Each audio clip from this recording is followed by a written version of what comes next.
Hello and welcome. My name's Marie and this is my yarn journey. Today is going to be a traditional podcast episode and I've got quite a few things to share with you.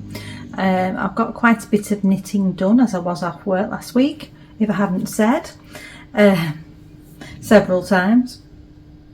The first thing that I want to talk to you about is what I'm wearing, and this is the Feels Right tee by Lily Kate France, and I've made this with this yarn, which is a beautiful hand-dyed yarn from My Creative Garage, and it's called Sequins. It was part of her Taylor Swift colourways, and it's a 75% superwash merino and 25% nylon, and its fingering weight 400 meters in 100 grams. I love the yarn. I pretty pleased with the finished object. I adored the process because I absolutely loved knitting with this yarn because the colourway is just so me, and the pattern was a delight to knit. I would highly recommend Lily Kate France patterns. They're just such a pleasure to knit. Now this took a little over 2 skeins, although I must have had extra. I didn't weigh my skeins before I started knitting.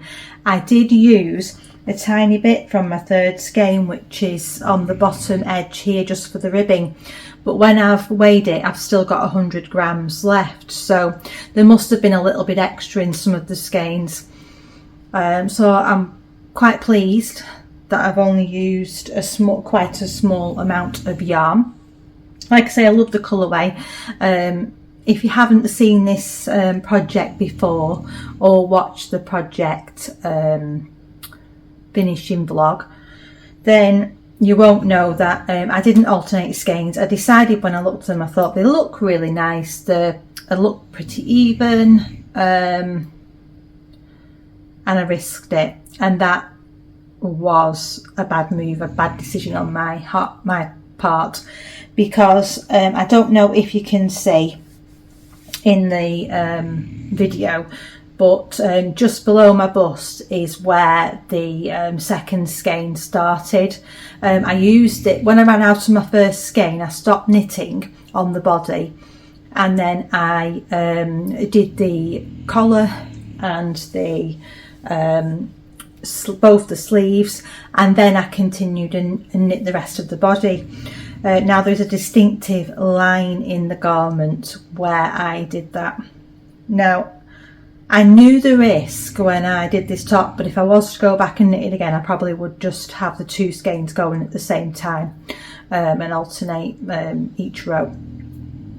But other than that, the overall colour of the garment I really love. It still wouldn't put me off wearing it. I think it's turned out lovely. There is a couple of things with this garment, and it's not necessarily the pattern because I was off gauge. The gauge for this pattern is 26 stitches, and my gauge was more like 29-30. So obviously that will have changed when I blocked it, and I've not checked it after block. But so I knit a size, I did the calculations because I knit my swatch, and my swatch was 27 stitch gauge. Well, for some reason, when I actually started knitting the garment, the gauge was a lot tighter, and I was coming out at 29-30 when I was checking that gauge, and I knew to check that, and I'm glad I did. So I decided to pull it back, start again, and knit the next size up in the pattern after working out what sort of ease that would give me. So I did that. And I just knit it to pattern on that size with the gauge that I was getting. Now, like I say, the whole pattern was a pleasure to knit, and there's just a couple of elements of the fit on me that I'm not loving. The first thing is don't know if you can tell, but I'm getting quite a bit of a gathering of the fabric here.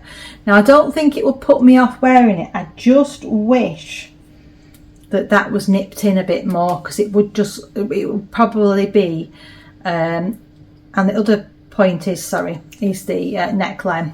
It has relaxed a bit, and I can sort of pull it and it will come down to where I would want it, but it does then start riding back up, and it comes up here, and I would prefer it if the neckline was more open down here, just ever so slightly, and it would be perfect. So there's those two small elements. Now I'm wondering if you would know, and I did ask on my other my vlog style video finishing of these two tops that I did post up on my channel yesterday. What I want to know is, how would I resolve these two issues? Number one, the neckline. To make it lower down, would I well, with this pattern particularly, with a raglan, I could probably cast on more stitches and maybe do the stitches for the neckline for the next size up, then decrease down along the raglan until I got to the stitches for the size I wanted to make. So I kind of think I understand how to modify that in patterns, but with the construction the way this is, it's one of the ones where you knit the back part and then you knit the front, I think, or vice versa, and you pick up stitches to do that. So I'm not sure how I would modify that, or is it just that I need to go down a size and knitting the size bigger wasn't the best option?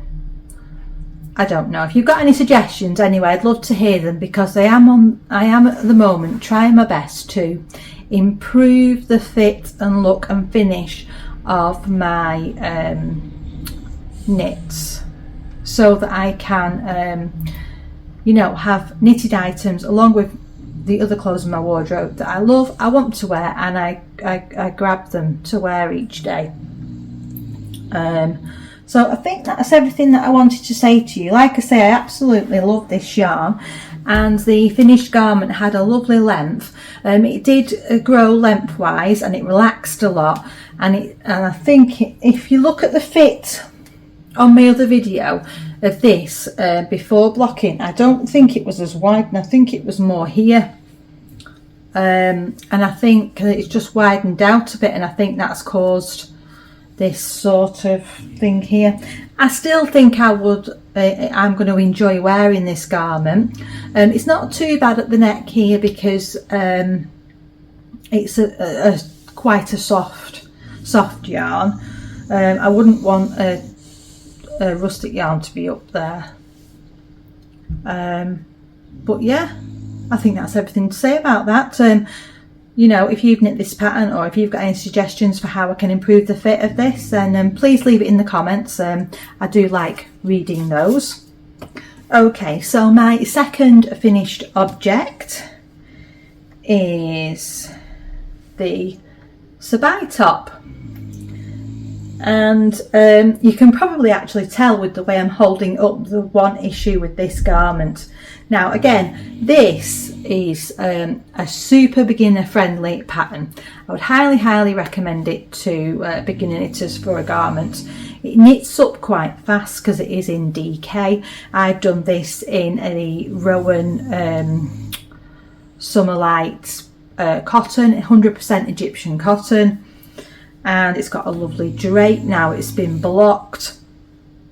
Again, I'm not sure if I should have sized down in this, because it has turned out quite wide on me. I had a few issues. The armhole depth was way too deep when I first knit it, so I did rip back, and I ended up taking back quite a bit of the increases. So if I hadn't have done that, this garment would have been way too big for me. Now I do need again to probably check, because I'm likely to make one of these again, I would say, and I want to try and get it perfect. Now I think I'd definitely knit a size smaller on this to get the fit more that I want, but because I made the modifications on the armhole and took away quite a few of the increases, I'm just thinking to myself now, imagine how wide this would have been if I'd have continued and knit it with the armhole depth and to the specifications on the in the pattern. Anyways, I'll yeah, I do need to have a think about that. I might need to just check my after my gauge on this and see what I think, but the stitch, when I block this, the stitches blocked out beautifully. They've gone very, very nice and even, but like I say, it is just a little bit too wide across the top here, and it drops off my shoulders and shows my bra strap, which I didn't really want. And it yeah, it's a little bit too wide in the body, although that's not as big an issue. What else do I need to say about this? Not a lot really. It's quite a basic top, and I have done that full video on it, so if you do want a bit more information on this top, the Sabai top, or this one, like I say, go and look at yesterday's video and you'll be able to, I might actually try and see if I can link it up here or up here so you can go and have a watch, because I do go over these two garments in a bit more depth, and you do get to see before block, after block, all that sort of thing. Right, so that's it now for finished objects, and I've got 3 works in progress that I want to talk to you about. Oh yeah, I did mention that I was going to, instead of my whip of the week, I was going to start working this month in June on my my Giddy Yarns bingo card, and instead of doing my 30 minutes each day on my on a whip, as it were, to get my whips finished, I was going to do 30 minutes each day on something towards my bingo card. That hasn't really happened. All I've done is continued on with trying to get things finished, and like I say, I've been pretty much working monogamously on a lot of projects just to get them done. So first of all, I was working pretty much monogamously on the Sabai top, and then I was working on this until I got it done, and now I'm working on another project which is almost done as well, which I'll show you in a minute. In between, while I was off, I have worked on a couple of other things, but there's not been a lot of progress on many stuff. But what I'm trying to do is just at the minute just go with this finishing energy that I've got and try and get a few things off my needles, because I have got a few languishing whips, and if I could get them done, that would be fantastic.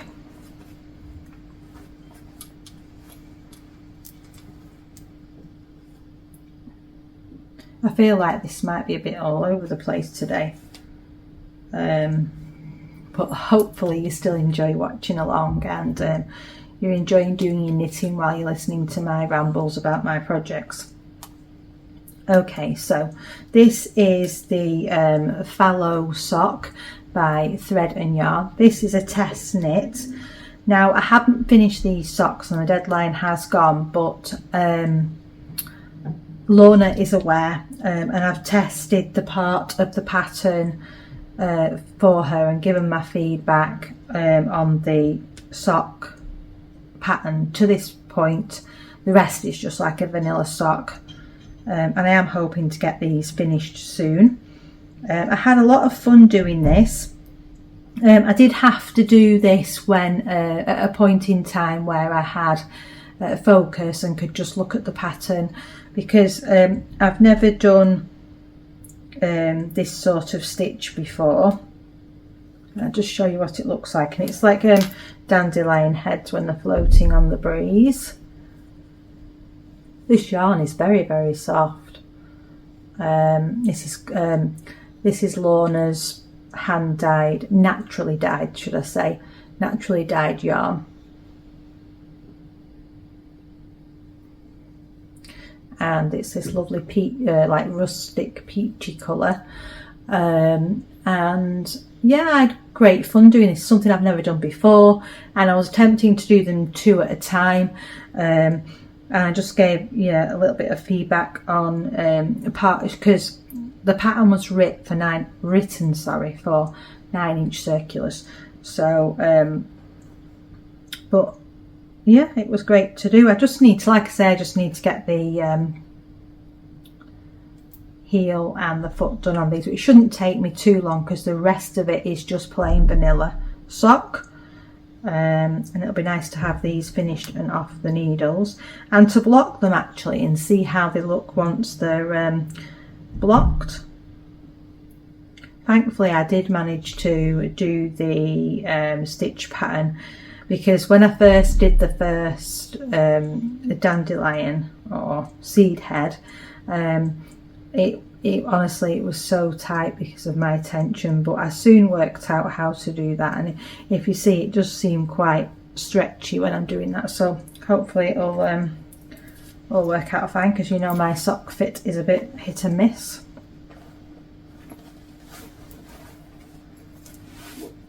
And that's in this lovely beautiful bag by Tea Cake and Makes, which I adore. Okay, the second project I'm going to show you, I've not made masses of progress on this, and it's the Skrabucket. This is my car knitting for the school run.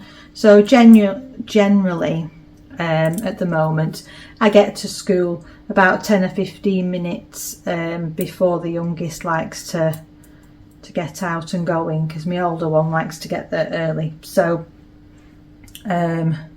I've just been knitting on this in the car because it's super easy. It's just in the round stockinette, dead easy.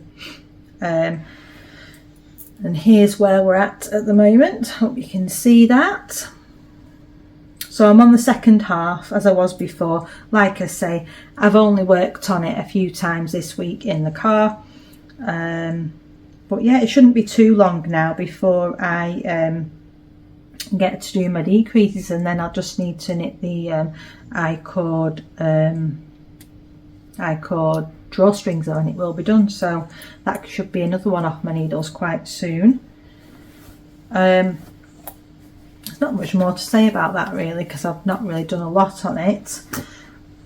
I was asking my mum the other day actually, because I've seen all these the I-cord makers that are being advertised on Instagram and stuff at the moment, and I was remembering that I had something similar when I was a child.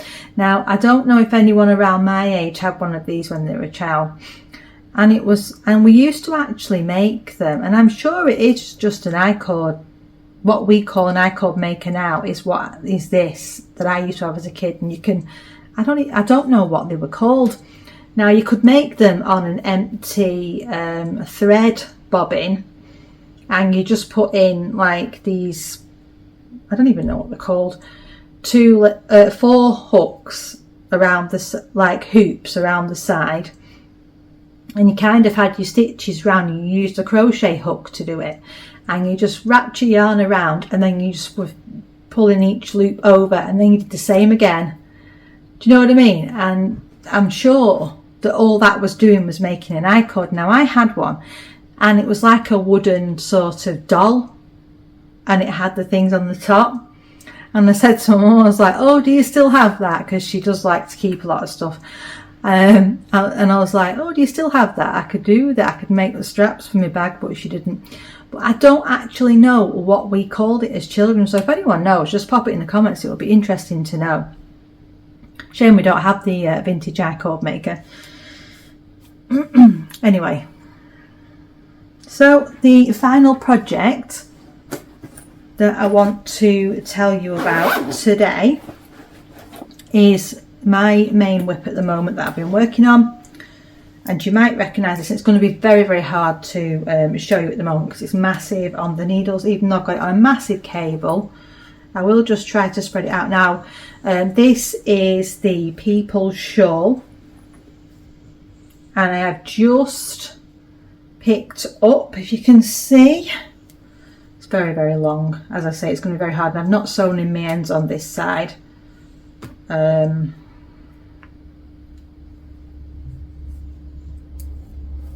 have talked about this before, but I've made quite a bit of progress. I'm pretty pleased, if you can see. So I've used the this red colour is Ula and Leah, and if I got the tag in here, yeah, this one is their yak wool, 100% free range yaks in Mongolia. This is what's it called? Oh, it's the Yarn Badger. It was one that I got at oh, I can't get my words today. Anyway, I got it from a yarn festival, which the name of it's, oh, Yarndale. Gosh, why I couldn't think of that, I don't know. But this was from the Yarn Badger. It's called Peach Dream, which is a lovely hand dyed skein. And then this one is, oh, and these are what I've got left from those two skeins. Quite a bit left. So I'm not sure what I'm going to do with these yet. And this yarn here is absolutely beautiful, and I've loved knitting with it. And I'll try and show you. It's Fibre Optic Yarns, and this is the cashmere yarn, which is 80% merino wool, 10% cashmere and 10% nylon, and it has 381 meters and 100 grams, and this is oatmeal, the colourway. And I really, really love this yarn. It is lovely and soft. It's beautiful to knit with. And if you look, before even blocking, I'll try and show you here on this section, the stitches just look lovely and even, and they feel beautiful. So I'm quite tempted. That might be one that I get in the future to knit a garment from, because I think that'll look absolutely, well, I know this is a garment, but I mean a top or whatever, because I think it'll look lovely. Yeah, I'm pretty impressed with that, actually. And there seems to be a lot of tonals on her website, or it could be, it might be a she, it might be a he, I don't know, on the dyer's website, because I was having a look yesterday. But I think that's an American company, so it'd be quite expensive on postage and all that, I suppose. But yeah, I was just pretty impressed when I started knitting with it, and I just like the way the colours turned out as well on that one. So yeah, this is very close to being finished. So I'm hoping by the end of the weekend, if I'm lucky, because if I just have a look at my pattern on here, so I've got well over 400 stitches on my needle though, so each row is going to take me quite some time, but I've got 22 rows to do. So 22 rows on this, and then I'll be binding off, and yeah, it'll be done. So what I've got to figure out now is which is the next whip that I'm going to try and get finished, because I'm just feeling in the mood for this right now, and if I can get a few things off my needles, it's going to help with my in and out. I've got quite a few projects that are close to being finished, and like, it's been nice getting these ones done this week. So what to work on after I finish that? hopefully the Skrabucket won't be too far behind it, but I'm not really focusing on that. It's not like a major priority. It's more that I'm having that for my car knitting at the moment. The other projects that are quite close is I've got the Paul sweater, which is what I'm tempted to do next, because I've just got a neckline to finish and one sleeve. And then the Daft Days cardigan, that's another option. I've got 2 sleeves left to do on that and the button band. And then what else have I still got to do? So I've got Dwayne's single malt. I've got the Cozy Classic Raglan. I've got the Petal Drop socks. I've got the underlaced top, which the underlaced top I've joined in the round and I'm midway down the body now. So all I've got to do really is finish the body and knit the lace parts. Now with that again, I'm off gauge, so I was a bit concerned about how the lace was going to turn out because my gauge is off. So I think that kind of put me off getting cracking on with that, but I've been thinking, I'm like, even if I don't like the lace, I could probably just do some sort of other finishing details on it. I've got the Very Berry mystery socks. I've got my 2 blankets as well, but they're not ones that I want to have as my main focus. I might start doing, maybe next week, I might start doing my Vertnance blanket as my 30 minutes every morning, just to try and get cracking on that now, because I'm only halfway through.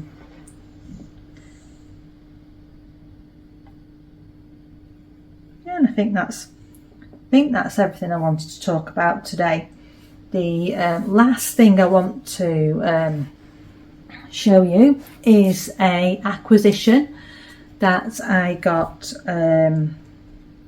last month, so in May, but I forgot to tell you about on the last podcast.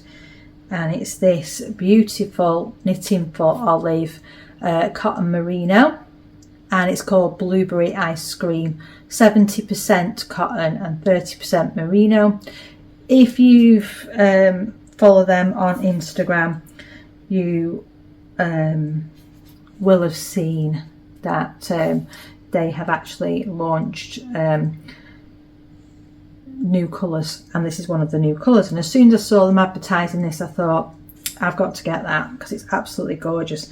Now this is a light fingering, and I keep changing my mind of what pattern. I ended up getting 4 of these. So it's 250 meters in 50 grams, and I've got 4, so I've got 1,000 meters. Do want to do a nice summer top, feels lovely. I have got some other knitting for olive, but I've never actually made anything. I've got some knitting for olive merino, and I have got I've got some silk which I got for Christmas, which I'm making a top out of. I'm holding it with another yarn. But yeah, so I forgot to tell you about this last time.